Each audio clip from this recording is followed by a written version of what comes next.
with us today on this talk about discovering my Belarusian ancestry.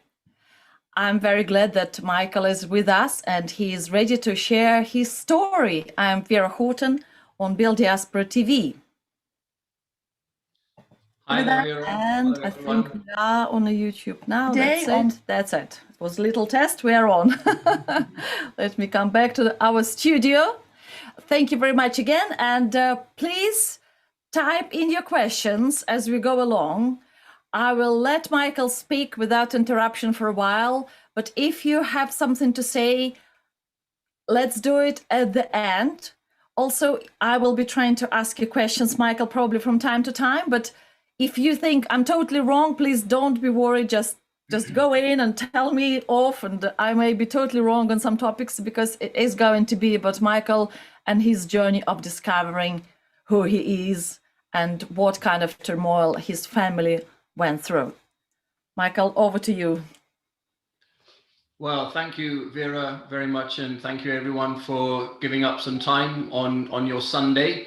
On this day that I have been reminded that it's International Mother's Language Day, and someone posted it on Facebook, and someone actually from one of the Belarusian groups posted that there was all these languages for mother, and Belarusian was in there. So it was kind of another victory to say that the language was visible and the concept was out there.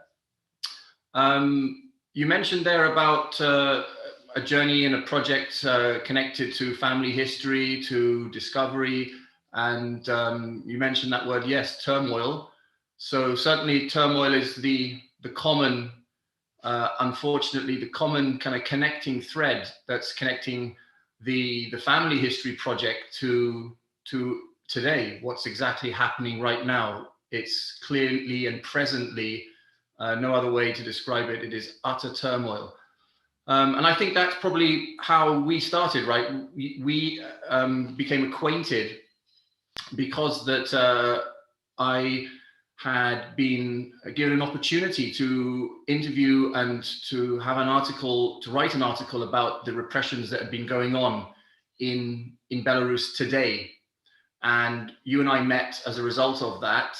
And I was able to be connected to some students through your efforts to be able to share their stories about their arrests, their brutal treatments, and each of their repressions. And it was a shocking set of testimonies. Such young people in the prime of their lives, about to go into their next academic year.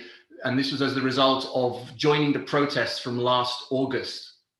And they and they were themselves about to go into their September academic year at university, and because they felt that youthful idealism of wanting to participate in protests and feel that something fresh and new could happen for their country, and that they had heard all of these stories before from their parents, from their grandparents about what had happened in the past, and these were very smart students. They could see themselves these patterns, and they could see some kind of unpleasant history repeating. And so they thought by joining this protest that they would initiate some change, right? And they were absolutely people were very enthusiastic about this protest, and the expectations were that we will just do a little bit more.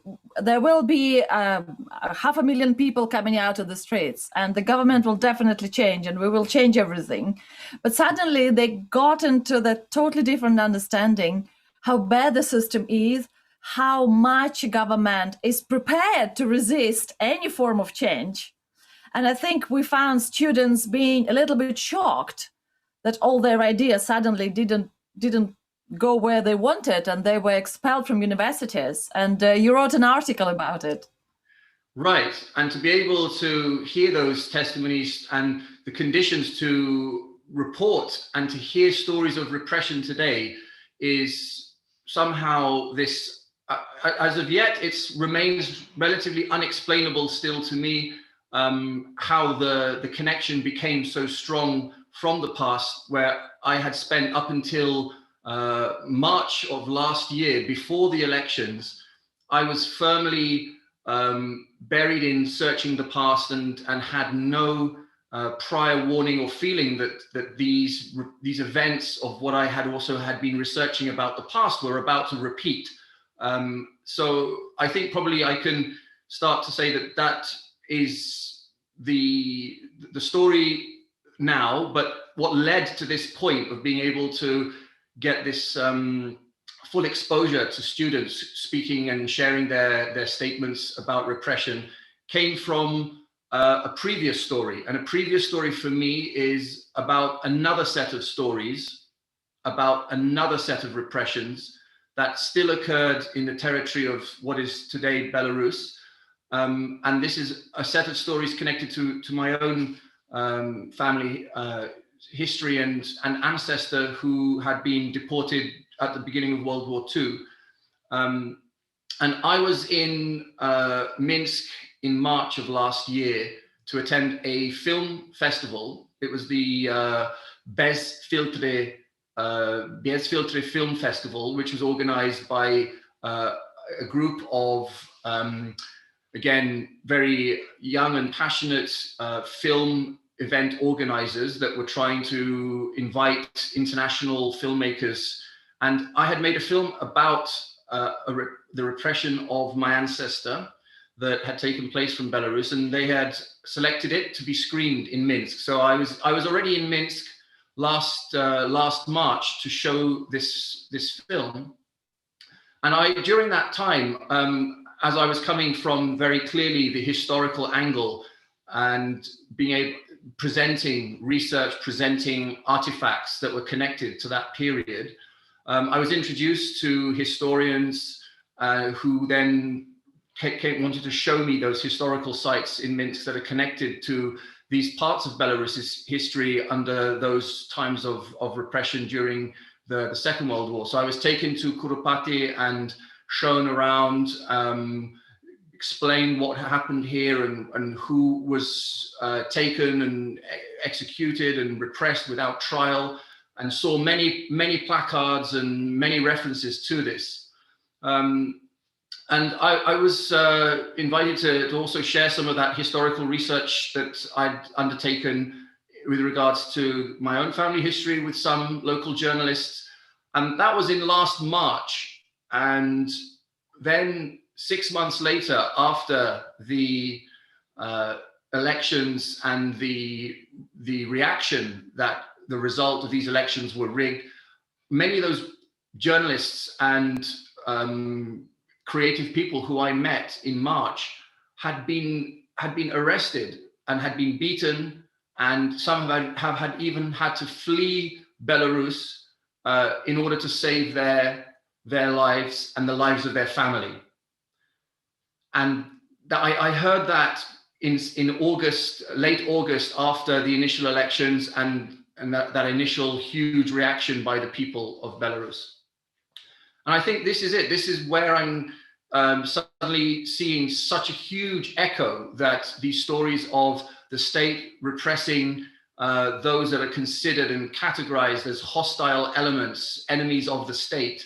They are arrested, they are held illegally, detained unlawfully, they are beaten, and some have had to, some have even been killed with respect to Roman. Others have had to go into exile. Others have had to choose to go into self-exile and even just exile themselves just to avoid being repressed. And this is something that I already had spent a number of years by this point, at three years, understanding that this is exactly what had happened in my own family. And that the repressive action against my own ancestor gave way and initiated as an impulse a series of events that would cause my grandmother, my babcia, to leave and flee Belarus territory. Michael, just a second. I would like to kind of can you see the picture on the screen? Yeah. This is you mentioned Kuropaty, but I think our audience doesn't really know what it is. Yeah. I just want to tell you that during 1931 to 1941, even during the Second World War or just before, they never stopped. This place in Belarus was kind of a mass grave for people who were repressed and killed by KGB. And my own grandfather could have been there, but he was warned night before and he managed to flee the town. So many of Belarusians have been buried there. Until now, we don't know how many. So it was amazing that you have visited this place, and I probably will find some more pictures and share them with you in a second. I mean, I think that's the picture. That's a picture from the album that I when I visited Kuropaty, and I saw that sign, and I could see the date range between 1931 and 1941, because this is always this time frame from this particular analysis of historical memory with regards to how Russian Federation sees Soviet history, that it chooses to the phrase is remain silent, right? Omit certain they do omit feeling any responsibility for what happened during certain years of that time frame. So one of those periods is the period of 1939 and 1940, and this is what has been leading me to understand about what happened to my ancestor from this territory.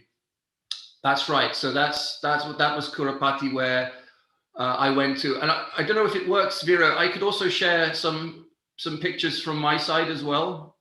Yes, definitely, we will do it. It's just I want to give people some reality, because in those days, almost 100 years ago, this was just a part of the forest.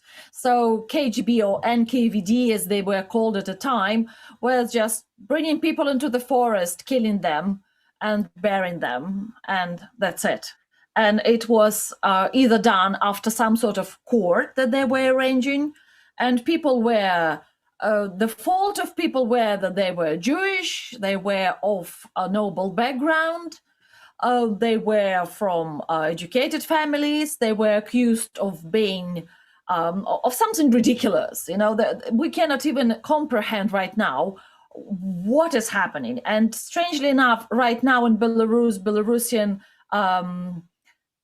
police or militia does absolutely the same. They're accusing people of wearing red and white clothing, which is now a symbol of protest, which is not allowed.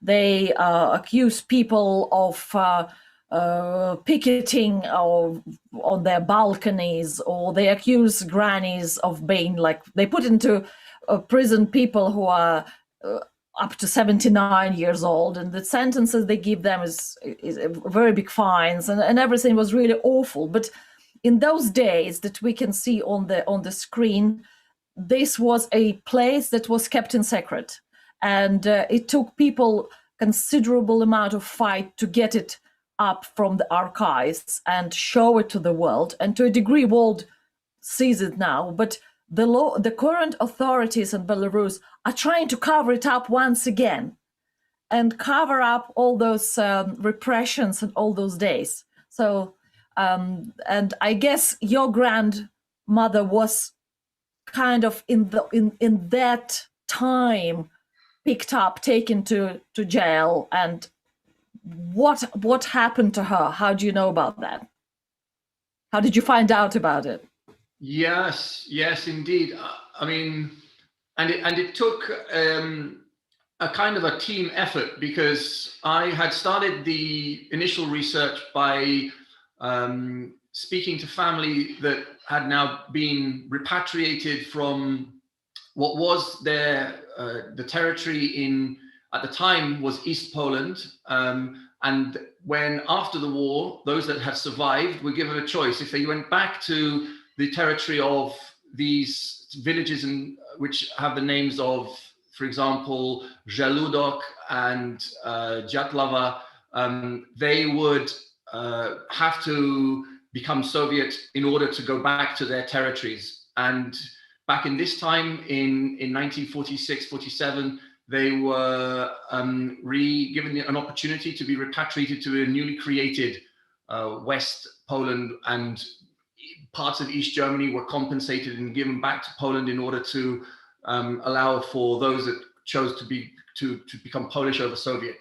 And those members of the family that were relocated there left their everything and had to start their new lives. Only my grandmother became the only refugee to leave Europe completely and risk trying to go somewhere else. And she ended up in the UK in 1946. And she crossed down through East Poland, Central Europe, down through Austria, over the Alps to Italy, to a Polish settlement camp in Barletta, and then she was able to get a ship to go around. But this is in reaction to what you're seeing on the screen. This is my grandmother's mother, this picture you're seeing now, and she had been, at the beginning of the war in 1940, she had been deported from Baranowicz for being the mother of a traitor. So her son was in the police force, in what was at the time the Polish police force for this area of the borderlands, or otherwise known as the Kresy. And this this old woman, Józefa, the NKVD were actively hunting her son, who was a police officer. Clearly, they had categorized him as automatically hostile to any Soviet occupation. So he would have been, they just automatically assumed he would be hostile. He became a target. He was hunted, but he evaded capture. And whilst he evaded capture, during this period of rounding up and emptying the borderlands of anyone that was considered hostile or anyone non-Russian, as part of this Sovietization process, Józefa was caught up in the mass deportations, the 4 waves of mass deportations that took place primarily against those that identified as Polish within the borderlands, and many other nationalities as well. The thing with Józefa, when we look at this, if I can stop you on that document there, when we look at this document found in the Aktubinsk State Archive in Kazakhstan, where Józefa was deported, this is the only document official that was found in Russian that confirms Józefa's status. And in the Russian there, it says that she was married in 1892 to Konstantin, who is her Belarusian and Orthodox husband. And it said there that he is a Russian subject, and that his parents and that his family were dead, and that he had died only the year before Konstantin had died. So the name Józefa Buido is Konstantin's family name. So Konstantin Buido is her Orthodox husband, and Józefa came from a Catholic Polish family, but all lived and were born and raised in villages with the name of, according to this document, which you can see here on the left, it says it's Volchki near Lida in 1864. So Józefa, at the time of her deportation in 1940, she was 76 years old. And at this point in her life, she had 5 children. If you look at the picture you just scrolled through from the top, the initial picture from the top of this article, Vera, is where Józefa is a younger mother, and she's burying her son. If you look at that top picture at the top of this article, at the top, yeah, that one there is that Józefa is in the middle, and her son Peter, because she had 2 sons, but Peter, her youngest son, is being buried here. You can't see him, but he's in an open coffin beneath the feet of the village gathering who've come to pay their respects. And this is in about 1935. And then in 1938, Konstantin would pass away. And in 1940, the Soviet mass deportation program would commence. And Józefa's son, Aloisi, who is on that picture there, as I said, he was the police officer. I may find a slightly better picture, then we can see all the events there. Just a second. Keep talking. I will be finding it. Well, just to say that was the reaction, just to show how vile the processes were. That the old woman at this time of who she was, matriarchal mother to 5 children, was just put onto the train. Here on that picture. That's the one. That's the one. Correct. Yeah. So Józefa there is. She rarely smiled, Józefa, but this one she didn't have a good reason to smile. She's in the funeral picture for her husband, and her children are all around her, and her in-laws, so her son's wife and her daughter's husband. Her son, who was the one that was hunted, is Aloisi. He is standing to the left of Józefa at the back, and her son-in-law is Franciszek, and he is standing to the right. My grandmother, who is unmarried at this time. What you are saying, Daniel, because I call you Daniel because you're Michael Daniel. Michael, it's very interesting because the reason for them to hunt person and all the family and everybody surrounded around him was just that he was Polish, he was Catholic, and he was working for a police of the lawful Polish regime at the time. So that was all that had to be done. This is absurd in a way, but it's very much reminded me of the play of Vladimir Nabokov, Invitation to a Beheading. And this is basically what Nabokov was writing about. Those cases when people were given totally unbelievable sentences and death sentences and prison camps and almost concentration camps, because prison camps and concentration camps were very, very similar to a degree, just because they didn't fit into their communist idea of how you should be. Correct. And if you look on the chat now, Vera, I've put in the JPEG that shows Aloisi's entry on a NKVD list. If you are able to see that on the chat and open that and share it, I don't know. Are you able to do that? I'm trying to open it. Don't know what happens. I'm trying to save it. Can you hear me? Yes. Yeah. The technology may not be on our side, but maybe people in chats can actually all see it because it's to everyone. So they all open it on their computers. We were going to be a bit interactive today, as you can understand. No problem. I mean, I would like to say that as part of the team effort that was required to recover this history, this document, for those that are keen-eyed, and I didn't spot it initially, but it comes, you can see the Ukrainian trident behind it, and it comes from the EPN from the Kiev archive. And this is found in a Kiev archive by the historian that's the specialist in repressions of Poles at the beginning of the Second World War at Memorial in Moscow. And this historian's name is Alexander Gurianov.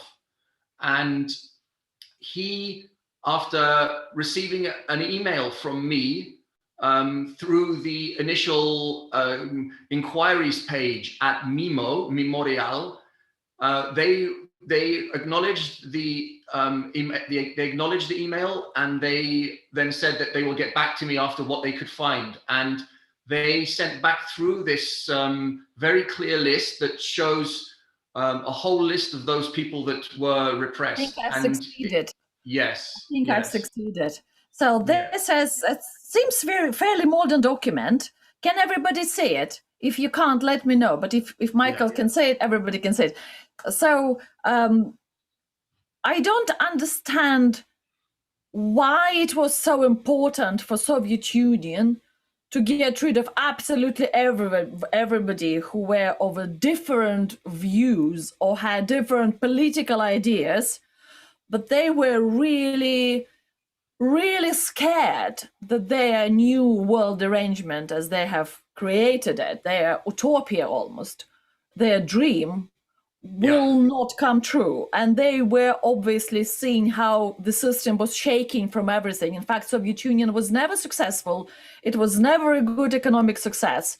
And they started this witch hunt for people who would be working in concentration camp and create the whole economy out of it eventually. And they probably had to grab absolutely everyone. So that's probably what was happening. And Aloisi is on this list, Vera, to show that he was a target. And I can see it on the top, Buido Alois. Correct. Yes. And it goes through that he clearly he's the son of Konstantin and Józefa, and it goes through his date of birth, his education, and his job categorization as police officer and the Novogrudek Voivodstvo and Novogrudek region that he operated in. It's interesting you're saying that all those names, Baranovich and Novogrudek, this is places I've been in, I know where they are. So to me, it is very much, I'm from Belarus, so this is the territory I'm familiar with.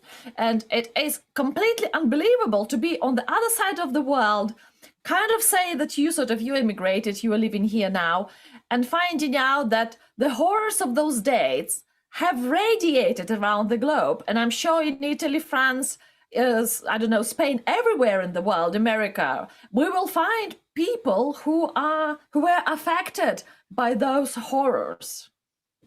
Absolutely. I'm also putting on the chat just one further document that came from Memorial, which was the second police officer that's seen in that group photo. So they found the two records for Aloisi and his brother-in-law, Franciszek, and the two of them, their two NKVD lists were recovered by Gurianov, who I am very grateful for his efforts to find those documents, of course. Yeah. This is quite incredible. I would like to bring us to the picture that I really love this picture, and I'm going to find it now in a second. But this is kind of tell us about where all your journey have started. Because tell us a little bit about yourself, maybe what you were doing, because you are doing research now. But what was because you're going into journalism, and of course, if you can tell us your background. Yeah, no, of course. I mean, I had been working here in the UK, in London. There was a pause in things because there was a family event that was quite significant. So my father lives alone here in Wales, and his sister, our Ciocia Zofia, had moved from London to come to Wales to be closer. She also lived alone. She had no family, and she was feeling that time was needed to be closer to her brother. So when Ciocia, who was now, we can all have opinions on people who store things, people who don't throw things away. Ciocia is up there in the top 10 hoarders in the world. So you can see the picture. It's very exciting. I promise you. That's really surprised. This picture was amazing. I've looked at it and I thought, oh my God. That's right. That's right. So this is for most people, it's what is going on here. It looks chaos in the form of like a modern art installation above chaos or something like this. It was chaos because this is how when Ciocia moved to Wales, she brought everything from London, everything she'd accumulated over all of her lives, and not just her life, but the life of her parents. That's her mother, my babcia, who is the daughter of Józefa and Konstantin. So she is this curious Belarusian Polish mix. And my grandfather, who is Kęstutis Sagatis, who is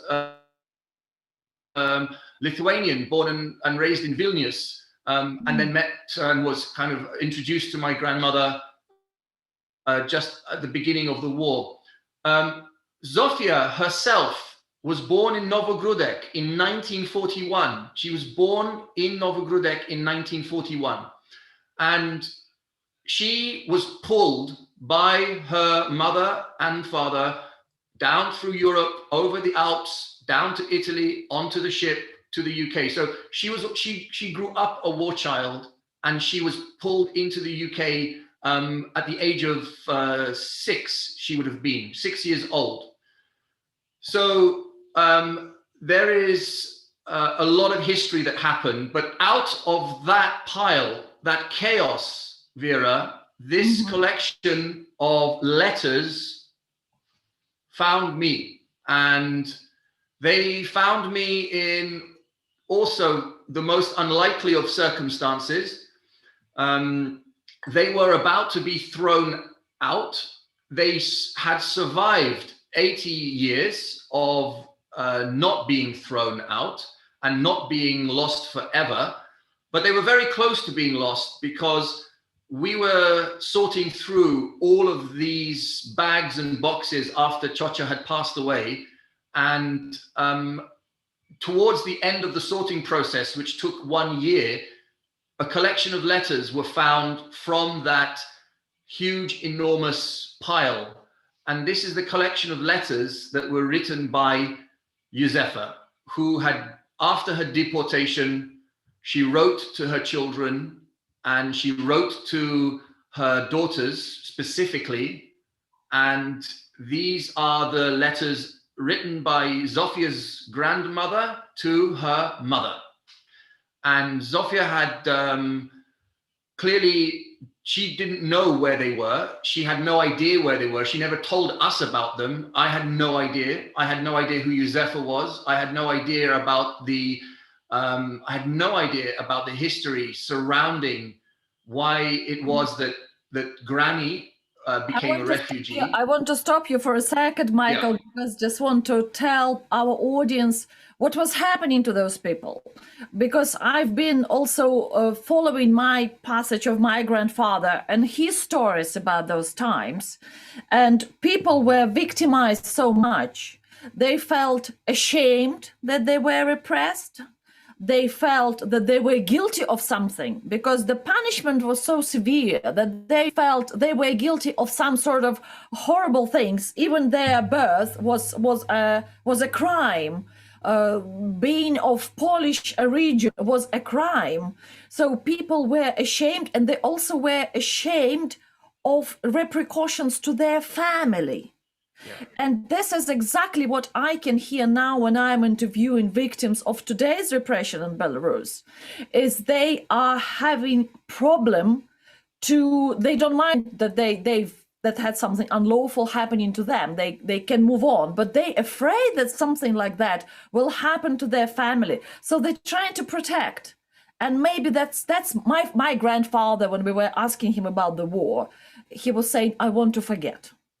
People who really were hurt by those times, they very rarely were kind of open and talking about it. That's why it is very deep discussions, very private discussions, very... Absolutely. And it was the same in our family. My grandparents never fully filled my father's head with all of the stories. And he chose to do the same with his children, with us. When we grew up, and even though I was briefly around my grandparents as a young child, nothing was said to me by my grandparents. Nothing was said to me by my father. And my father was himself born in the refugee camp after his parents arrived in the UK. Within a few years, my father was born. And even though he could see and he had some understanding, there was this code of silence operating, a wanting to preserve some kind of innocence and not to have to remember those periods. Certainly it happened in our family. Yeah. Yes, I'm going to now share another picture. You know that letter, Ivona, the one that you, sorry, Vera, the letter you just shown, the letter now, that image, I wanted to also just draw attention. If you, I don't know, okay, yeah, there's the collection. Wrong. So wrong one. I've got some more. Right, this. No? That's it. So this is a collection of letters then that appeared from the stored possessions of Zofia, of Ciocia Zosia. And I can read it. It's incredible that I can read the language of your grandmother. well, this is why it was such a strange job to find the one that could read it to make this project, Vera, because so many people couldn't read it. So what did you feel when you were confronted with all that? How did you feel? What did you think about it?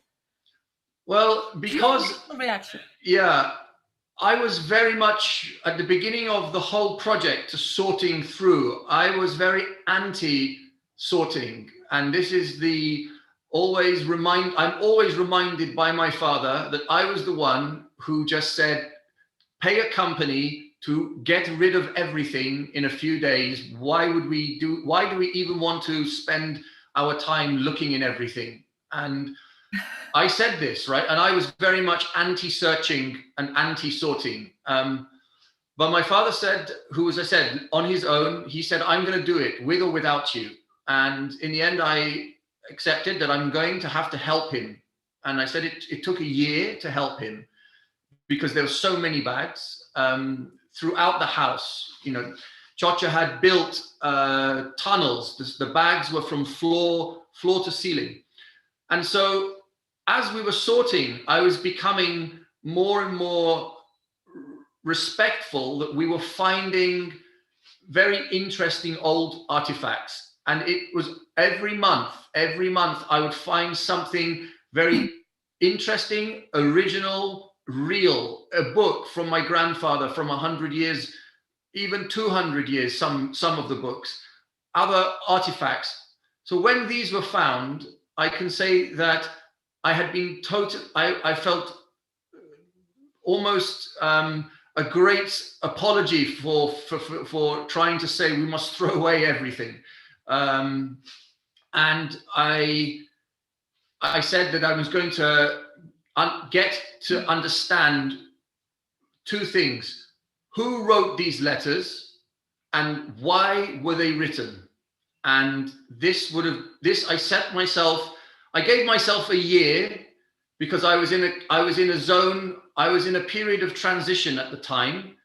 And I said, okay, I'm going to take a sabbatical. And in this sabbatical, I'm going to understand who wrote these letters and why were they written.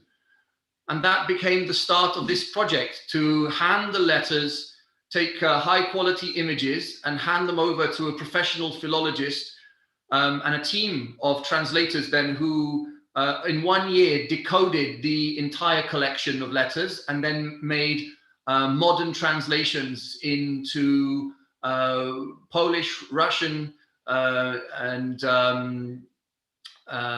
English, and they are written in an obscure borderlands dialect that kind of reflect the geographical location of Józefa, who spoke a mix of Staropolski with some Belarusian words mixed in, and it's something that's very much of that region. Yeah. Well, it is really incredible that you have started this search. Did you find something about yourself when you were searching? Because I think I didn't give you translation. I think I'm showing letters in Polish, and not everybody will be able to understand. So I will stop sharing. I will find another one because we also had translation in English. But talking about it, Michael, did you find something Polish in you?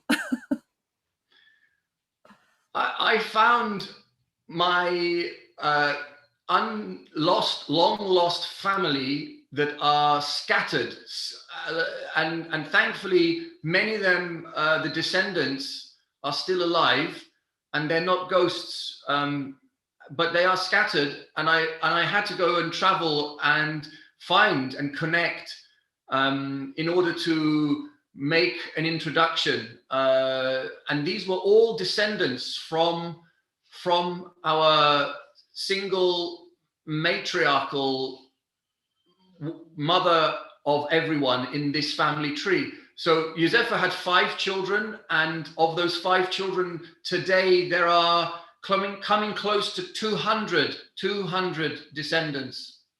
So I went to meet many of them in person, and I connected and found many of them on Facebook, and I created in the first project a family tree as a family history project, which was a kind of a very much trying to represent how we were all connected. And then after the family history, it became actually a historical memory exhibition, which then went to be shown in various post-Soviet space countries. These are images of Aktubinsk that were provided by Memorial. So memorials, these are Memorial's original images of the kolkhozes in Aktubinsk that were part of the special settler status, Vera. So because of Józefa's age, 76 at the time of her exile. Oh my God, it was 76. 76. It's unbelievable, because we are now looking at Belarusian place and saying, oh my God, how they can put 76 years old pensioners under arrest. I was going to mention this is this lady Nina, right? Nina, is it? Yeah. What's written is like, I can just put it up a little bit. Doesn't say who it is. Guild History Museum, courtesy photo. Yes, this is. Sorry, my mistake. That was, yes, the Gulag History Museum provided this image, not Memorial. This is the Gulag History Museum in Moscow. Yeah. Yeah, so this is how that concentration camp look like, where she was. Correct. And so Józefa had this special settler status where her deportation was given the Soviet lexicon of being evacuated, of course, not deported, evacuated to help improve the living conditions of the Soviet Union. Yeah, they needed slaves to improve. Correct. This is my favorite photo. This is Józefa almost smiling here. Last photo with Konstantin. But you know, she was a strict mother. She ruled strongly, and even though she doesn't appear to be very much sharing her emotions, she's hiding her emotions, but clearly they had 6 children, so it was a very loving relationship. Well, judging by 6 children, yes, so they were all right.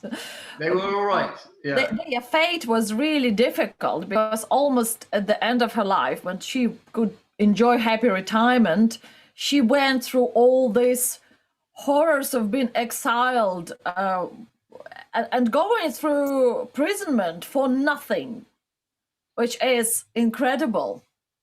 How did you find it? How did you feel about it? Vera, as these photos were being offered up by the family members who I was going to visit, I would never have found these images if I had not gone to visit the family. And every image like this that I was finding was just ripping me up. I was being torn up in pieces to see how this family looked and operated. and how my grandmother, who I only remembered my grandmother as this very little old woman with gray hair and gray whiskers on her chin, all the time praying on her knees, gathering us, taking us to church. All I remembered her was just fanatically religious, praying for forgiveness. All of the remaining years of my young life as a child, and meeting my grandmother in her late 70s herself. And here I am seeing her here with these photographs. As I said, I could only have found them by doing the family tree to find out the rest of the descendants, because they were storing these photos, Vera. They were storing them in their photo albums. And the only way to access them was to go and visit them, spend a few days with them, have dinner, talk about many things, and then eventually ask this question: show us your photo albums, please. And then, you know, I spend as long as I can, and I take photos with my very good camera. I take photos of their photos. I don't take their photos, I take photos of their photos. Yeah. Can I just show you on this letter here? Can you zoom in at all? Are you able to zoom in? Yes, I will try now, but well, technology is not necessarily no zooming in going to be a bit of a disaster. So I think it just needs a little time to load. If you let it load, I think it went through. If you go back, let me stop sharing for a second. Sorry, technology. I will open it again. And I will, oh no, I will not open it again. 1 second. I will close this and I will try to zoom, because I can see the very interesting photo marks, not marks, stamps, sorry, photo stamps there. Because I think the stamps here, I don't know if you can see because it will share now, but those stamps, 2 little stamps, I will then give you guys the link to the article. I will put it into the chat so you can all see the full article on the subject. But I think this is the First World War stamps. Second. Oh, it's Second World War, right? Okay. Yeah. Okay, so I'm just going to go a little bit down. Yes. So this is one of your cousins, aunties. This is my dad's sister. This is Zofia, who would grow up to become this. She would follow in her mother's footsteps, but times 10. So my grandmother was a religious fanatic, which I use the word fanatic not in any negative way, but she was very ultra religious, just always attending church, always praying for forgiveness. And I do feel there is, after having discovered the content of the letters, that was largely based on her reaction to knowing that she carries this cross, because a lot of Józefa's letters to Wanda were very strong. And Józefa wrote, after we had the whole letters decoded, we could see clearly that there were, you know, different voices and different tones, and she spoke with different moods, and some of those moods and tones to Wanda were very strong, and certainly they conferred a lot of guilt upon Wanda. Sophia became even more led by her visions, her mystical religious visions, and she became even more intense as someone that referred to her relationship with God, and that she was a mystic, and that she was a saint, and that she had communion with angels. And she wrote a lot, and she published a lot, and she, as a result of her writing and publishing, people wrote about her as well, about Zofia. An article, someone actually wrote from Princeton University in the US, actually wrote an academic essay about her and published it in a compendium of essays to do with medievalism and people who consider themselves these prophet style characters. And I really do think what we're experiencing there, Vera, is some kind of another formulation of what we know today as PTSD, some Yes, form of PTSD, post-traumatic stress disorder. Absolutely. Absolutely. And I just want to show you, can you see this newspapers, the newspaper, right? Is it visible? Yeah. Yeah, so this is, I just want to show the example of a newspaper of Soviet Union at a time, because this is pretty much how it was till that design, that style was pretty much remaining till there, I mean, forever, till Soviet, for the whole remaining of Soviet Union. And those images of Stalin you can see now, they are actually, strangely enough, starting to reappear back in Russia today. They reappear, they're whole groups of people who are praising Stalin for his achievement, for his imperial ideas, for this pride and glory they had. But that's basically was an army of killers led by Stalin. And I think for me, any reference to that as glorious days is the reference to evil. So I do understand why some of your ancestors went into search for spiritual peace, because they went through that. Absolutely, Vera. Absolutely. And this when you don't understand anymore, how did things like that happening on Earth, and you try to understand why. You are absolutely right. Absolutely. Yeah. And I believe now then this is where the project also led me to understand these concepts of intergenerational trauma, transgenerational trauma, how those traumatic events can actually affect your organism and leave an impact that gets transmitted to the next generation. And the sad thing there, Vera, if we want to just get into one little bit of detail regarding Zofia and her mother, Zofia was born in Novogrodek in 1941, which means that she was conceived in 1940, which means that she was gestating inside her mother. Zofia was inside Vanda in 1940, at the time when Józefa was brutally torn from her family, right? Where Vanda's brother was hunted, where Vanda was also fearful for her life. Can you imagine all that fear, all that stress on this young 20-year-old, 19-year-old Vanda, pregnant with Zofia, literally in the first month of pregnancy. And not only then is Józefa taken, the mother is taken from Vanda, who is becoming a mother herself, Vera.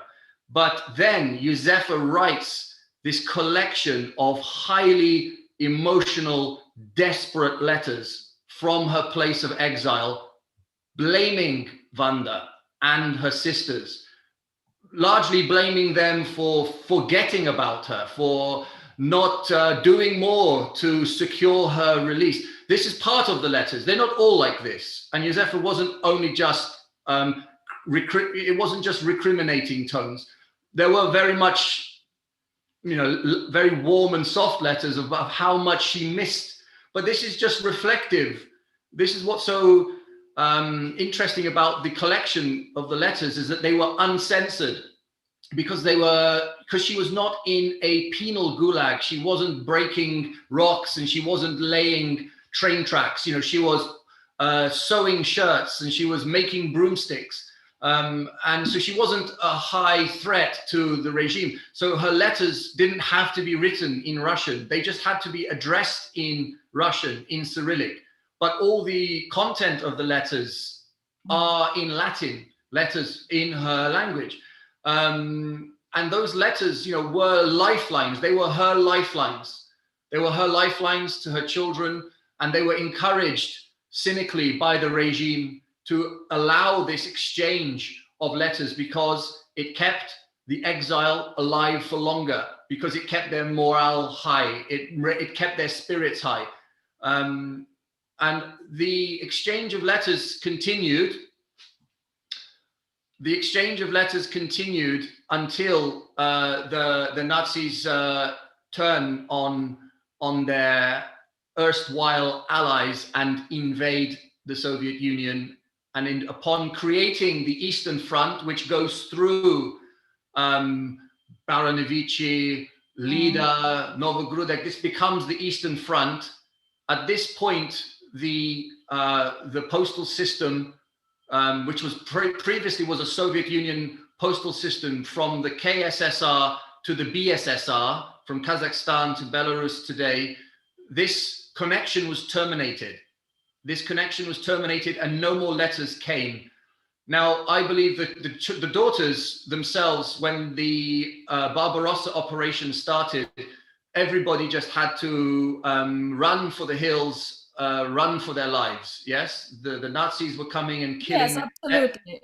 Absolutely. Killing everyone in what would now become the bloodlands. Yes, from the borderlands to the bloodlands. You know, Michael, the story, the history of the war, I will just elaborate on this in a second. I can see your glorious picture. This is actually in Minsk, opposite the House of Parliament, our government. And I can see you have paid some justice. You brought the letters back, but this is the very symbol of their orders and government. We can see Lenin on a memorial to Lenin, which is still alive from Soviet Union times, which actually sentenced her to that camp. You got it, Vera. You are absolutely right. And we still have Lenin lying down in the mausoleum in Moscow as the, I don't know, probably mystical monument. It's like Egyptian mummy of devil's monument on earth, because this is due to him. All those people suffered. And I must tell you that we don't know history of the war, especially of the war that came to Belarus and what happened. My grandmother was in Brest at a place at a time when war happened and they had to flee and everything was horrible, and I understand why. But I also understand that some of the people in Belarus, after all those repressions, after all those oppressions, after all this Red Army terror that ran through Belarus, have actually looked at German army as some sort of, not exactly the saviors, but some sort of alternative. And they hoped, in a way, some of the people hoped that Hitler will sort of stop Stalin. And for a while, the German occupation of Belarus was sort of successful, but then it's obviously all turned wrong. And Belarusians were hiding Jews in their houses, and then all the Belarusian resistance started and partisans started. But I do understand that some people were actually saying, well, why, if we not cooperate with Germany, because we did cooperate during the First World War, and then Kaiser was actually allowing Belarusians to create their own country, and they sort of were able to reason with Germans, but they were never able to reason with Red Army and then with KGB.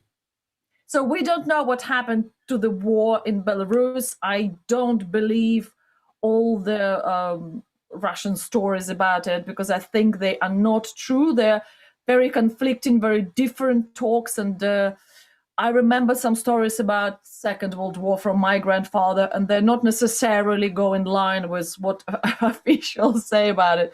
So this is the research field that we don't know about the war, the truthful story, unfortunately. So Correct. you were saying that where this has led me to, when I went to Moscow and spoke to the Museum of Gulag History as the government representation of what Russian Federation says about Soviet history today. And I also then had a chance to speak and connect a lot with Memorial, who are the non-government organization. And you were reminded and you were shown just what happens when you speak in a way that the Kremlin considers what you're saying publicly in Russia as the falsification of Soviet history. And I was referred to an article of just a Facebook user who reposted a friend's post after visiting the World War II Museum in Gdańsk in Poland, where the reference to the Molotov-Ribbentrop Pact was expounded in detail. And this young mechanic from Perm was reposted with a comment saying the things the Kremlin still remain silent about.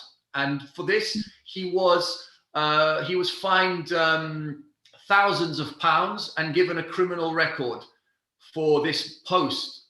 This is incredible, because I remember people who were telling me that during the sort of 50s, before Khrushchev's sort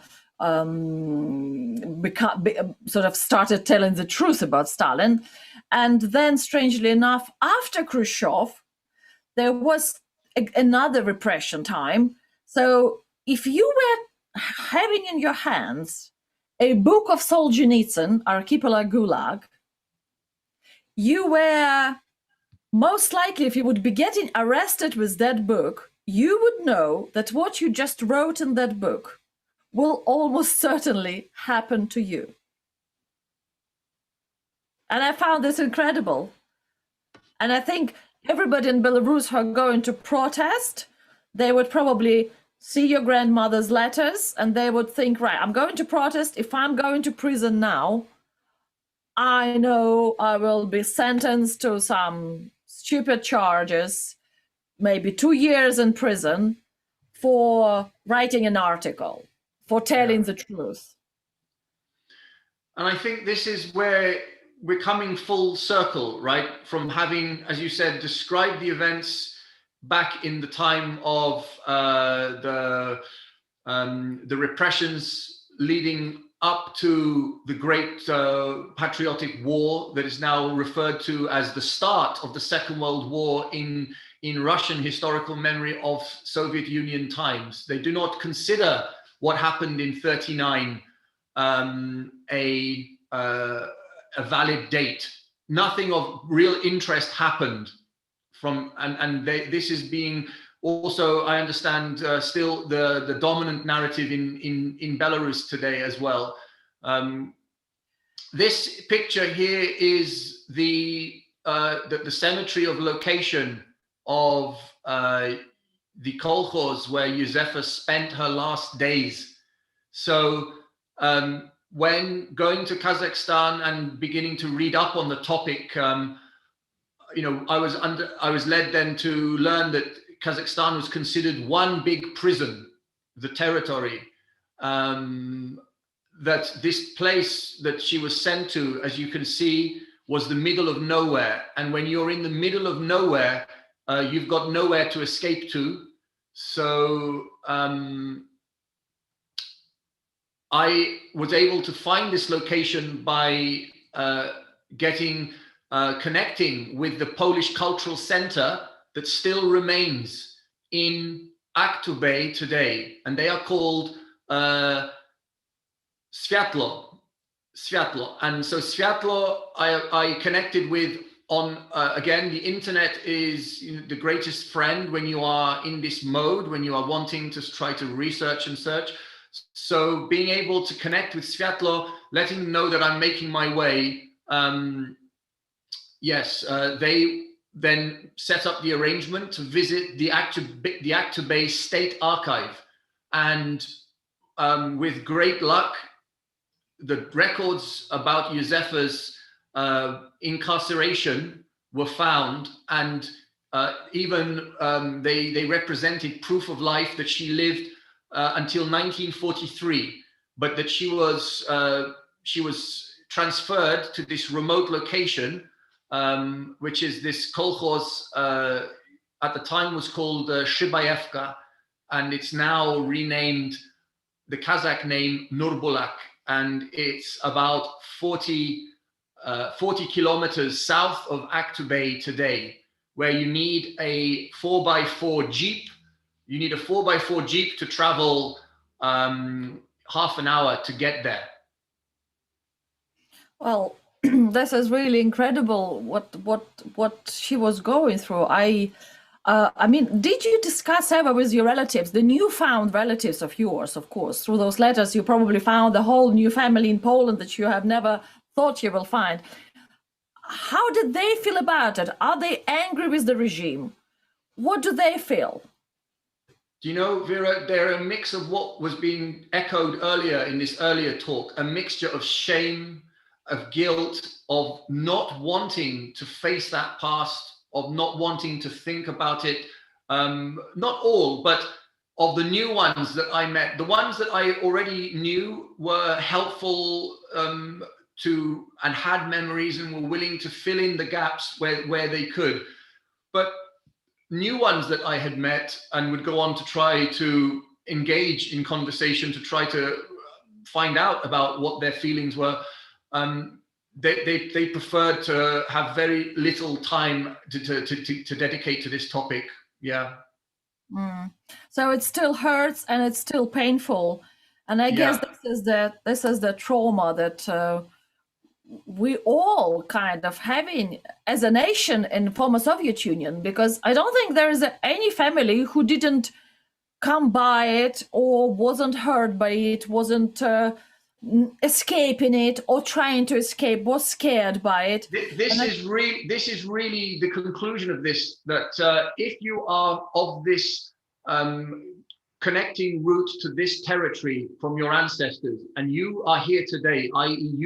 your ancestors survived, then there is almost a duty for everyone to understand their survival story.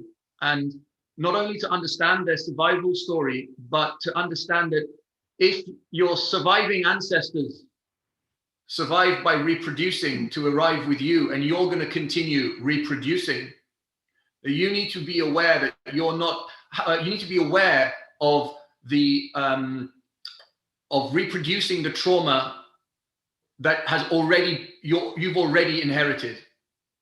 That's already been reproduced. And how that comes about through education, through whether it's going to come through activism as well. And that's still partly my own personal journey, where that's going to lead me next. Yeah. I can start reading the chat, and there is really lots of interesting comments. I think we come into the kind of end of our talk, and thank you much, Michael, that you shared it with us. And I'm sure we may come back to it, and I would like to see more questions, and maybe some other people would like to come and share and tell about their experience, because there's nothing more interesting than Vera, you've set up that group now about your Belarusian ancestry, and exactly these topics. I think I saw Roman there talk about epigenetic imprinting. It's a topic that I have started to really kind of understand and start reading up on, and there's something so serious about this that you can look at it as the kind of the nano quantum equivalent of climate change, of all this disruption that's going on at the macro level. This disruption is also going to continue in ourselves the more that we continue to tolerate such ultra oppressive regimes, and we continue to reproduce. We continue to reproduce ourselves, being effectively victims, right? That have survived. This is why I am now joining fight for Belarus, and many Belarusians abroad, and even ancestors of Belarusians now are getting together, which is fantastic. But maybe somebody of our guests would like to tell something or ask a question. Please do. This is your time. Christina is here. I can see Christina. Everybody are welcome to switch on their cameras. Come with us. So that's it. Do you all have something similar? Now I'm going to ask you guys. If somebody would like to speak, can switch on your microphone.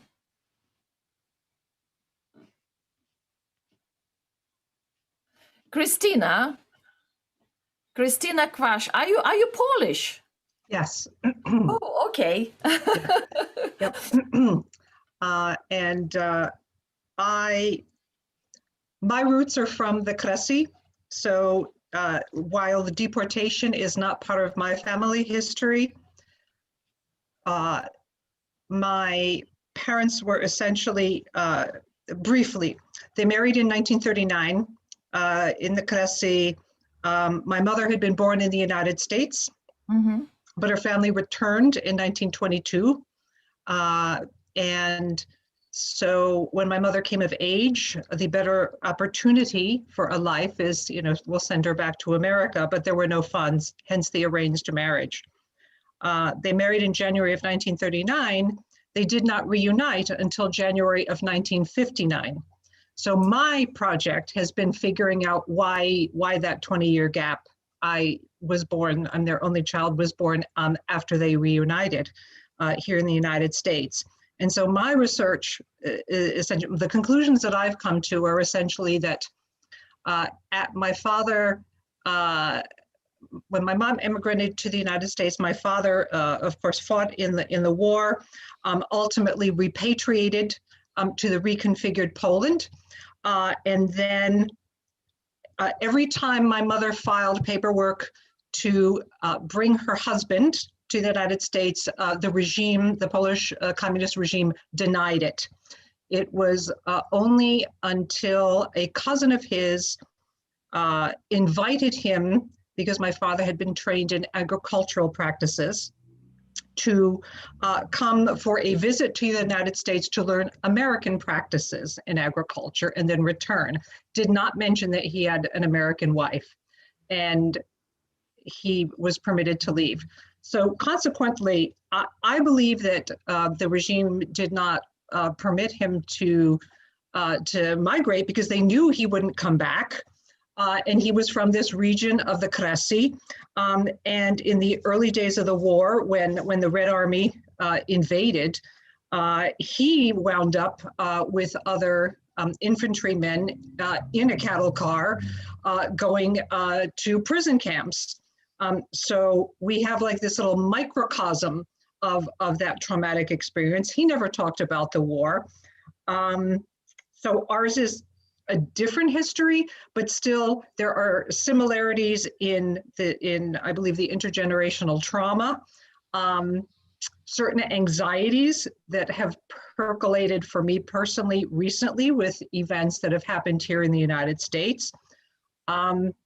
There's a lot more work that I have to do. But Michael, we met at the Kresy Siberia Foundation when I did a presentation, and I'm so delighted that you did this talk. It's wonderful to hear and see more details, and I just admire and respect and applaud your work. Thank you so much, Christina. Somebody else would like to say something? Come on, guys, don't be shy. We're only on YouTube Live. No pressure. I could say something because, I can perfectly sympathize with Michael's story. My family is from a small settlement near to present Voranova. They were all deported to Kazakhstan, to Nikolaevka on Ishim. And that was very similar situation. My grandfather was in Polish army. He was retired at the time, it didn't matter. He went in hiding, otherwise he would be probably executed. But the rest of the family, starting with my father, who was around 6, mother, 34, his mother, 34, grandmother in 60s, and great-grandmother in the 80s. They were all pulled on the cattle car and shipped into the depth of Kazakhstan and, returned whereabouts in 46. Whereabouts in Kazakhstan, did you know? Oh, Oh, I think we'll lost him, but maybe he will rejoin, or it's just the. I can see somebody in Hebrew having raised a hand. English or Russian or Hebrew? I don't speak Hebrew. Yeah. So somebody called guest. Yeah. No. Oh yeah. Find you back. Yeah. So technology is going to play a little bit. Did our last speaker finish his thread about his knowing that his relatives were sent to Kazakhstan? Did he know where in Kazakhstan? No. Okay. He's not back online, I don't think, is he? He may come back eventually. Yeah. Okay. So we've got speakers with hands. Roman. I think we Roman. Yeah. Yeah. We've lost you for a second. Do you remember where about in Kazakhstan? Can you guys hear me now? Yeah. So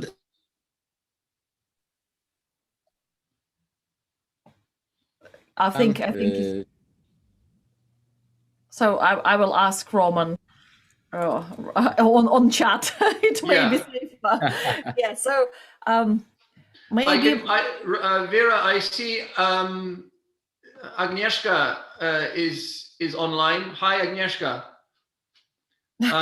Also, Agnieszka and Hello. hi. Nice And to see you. and Carolina were also at the same Generations Remember conference, Vera, which was held by one of the memory groups, Kresy Siberia, which I would like to put links, in our group, the Facebook group about the ancestry that you've put the link in the chat. I really would like to share all of these links, but I was going to ask also Agnieszka if she has any comments on what her research has led her to kind of give some kind of clear points on how we can interpret these events from today connected to the past. Does Agnieszka still? Actually, it's northern Kazakhstan. It's Nikolaevka on Ishim, northern Kazakhstan. As a Roman replied, his chat is working, camera doesn't. Okay. So, yeah. Thank you, Roman. Okay, I would like to answer. Michael just asked. Yes, my name is Agnieszka Koniewska and I'm from Poland. I did research on Poles deported to Siberia, specifically to Altai. It's a part of Western, I guess Western Siberia. I've got, I didn't finish my research, so I'm still working on it. It was part of my PhD studies, but it's it's a long journey, let's say. I don't have any relatives who were deported, but I'm just really interested in the topic. I spent 3 years in Siberia just for my research. And I think that the most important thing for me is that it's part of our identity. It's part of remembering about our ancestors, remembering about this deportation. It's part of identity. And I think it's a really good but really hard lesson and way to talk about history, to talk about differences in understanding it. And I'm trying to discuss with my Russian friends also about this specific times, let's say, in this way. It's a big tragedy for us, Poles or people with different roots like Belarusian or Ukrainian or Lithuanian. But we shouldn't forget that Russians, they have a little bit different, or maybe not only a little bit different, but really different point of view. So I'm kind of, optimistic person, and I'm trying really to discuss, to talk with these people, to understand, maybe not to understand them, but to help them understand why we really do not want to come back to these times, why we really think about our families who were deported. So even it is really hard for you, for example, whose fathers, grandfathers were deported, I think it might be a good lesson for different generations to understand each other. So it's just, my point of view. Thank you. And it's really nice to see you, Michael. Thank you, Agnieszka. Thank you very much. Great.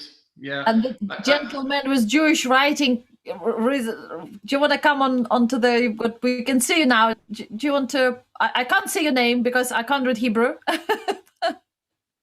but maybe you can,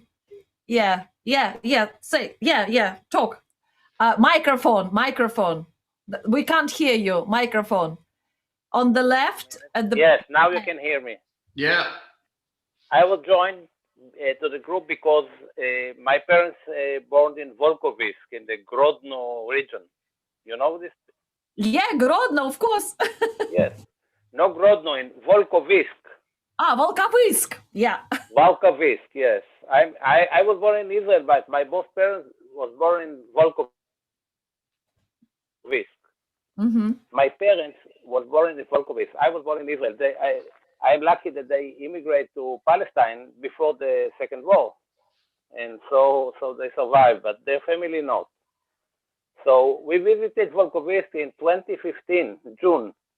Wow. And I was astonished to see the flourish of the city, which I know very good for my research.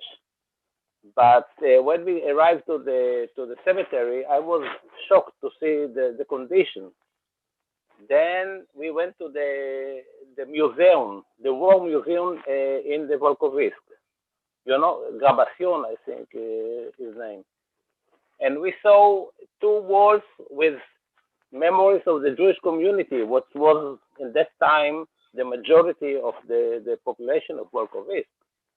And we saw under the glass Siddur. Siddur is our prayer book, but they put the letters upside down. And I asked them to fix it. It was behind the glass. They cannot open it immediately. But I would like to know, and some people told me they do it for some superstition. They believe that they have to, you know, to the letter was upside down. Maybe they don't know the Hebrew letters. But how can I find out if they fix it or not? Well, it will be very difficult now. Yeah. Yeah. Because No. if I go to Belarus, I will probably be put in prison. So I probably will stay away for a bit till we change the regime. But the community. I don't speak about politics of Belarus. Yeah. My ancestors came from Belarus. It's obviously, but I'm Israeli, and we have also a political problem by now in Israel. So, but we're not afraid to speak. Okay. Absolutely. They were very kind to us. We were to the mayor. It wasn't there, but they accept us. I give them a present, but the condition of the cemetery was awful. It's not politics. I don't think that Lukashenko or others would behave different. What do you think?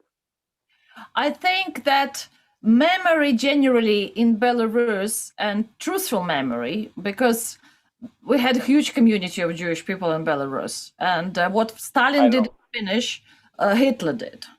And then during Soviet Union, the politics about there was lots of anti-Semitism, and as soon as Soviet Union was open, Jewish people went out quite a lot in huge numbers. And I know that in kind of Belarusian diaspora in Israel, we have almost every third is from Belarus, from some parts of Belarus, and immigrated or recently, or his ancestors went. So I understand, and there is still very strange part of government. They don't treat it well. They don't treat memorials of the past well, because they basically want to forget it, and they're hoping everybody will. So I think this is the common policy now. It may change. Maria has hand risen. Okay. My impression was they were very polite. They accepted very good. It was in 2015, before of the political problem, but the same ruler was Lukashenko was there already. Yeah. And we feel like they chased us. They say, well, what you do, but the only thing that I could define some hostile, that they put the books in the wall upside down. I'm sure they just can't comprehend. You can but people here told me that they do it. Even they took the stone head from and they use it for construction there in Volkovisk.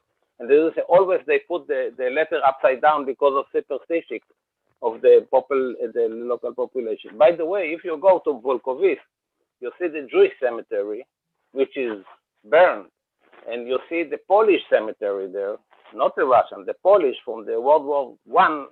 It is two different worlds. They didn't touch even the stones, but the Jewish stones, they destroyed all of them. Well, So, this is that's horrible. I'm very sorry about that. Yeah. Sorry Now about I joined later, but I would like to know what is the why you are doing this presentation? What you're talking about? By the About way, my name was Kaganovich. Kaganovich, okay. Yes, yes, you know this name. Famous name in Belarus. Yeah. Well, why we're doing this talk is just we wanted, I mean, Michael was talking about his story, about his ancestors, his discovery, and we're trying to find out the families around the world who were from Belarus and had to run from Stalin's regime or from something else. And I think now Maria, I want to let her speak because she wants to say something. She's got her hand. Thank you. First of all, I want to thank you for this wonderful presentation.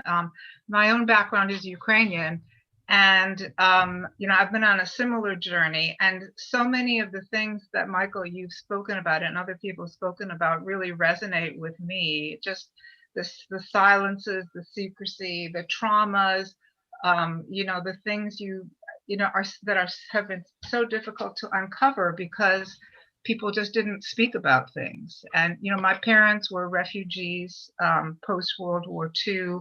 And from each side of the family, I feel like we experienced all the horrors of World War II. And my mother was taken as a slave laborer by the Nazis. My father was also taken to work in Germany. My father's parents were deported to Siberia because he was accused of being in the partisans.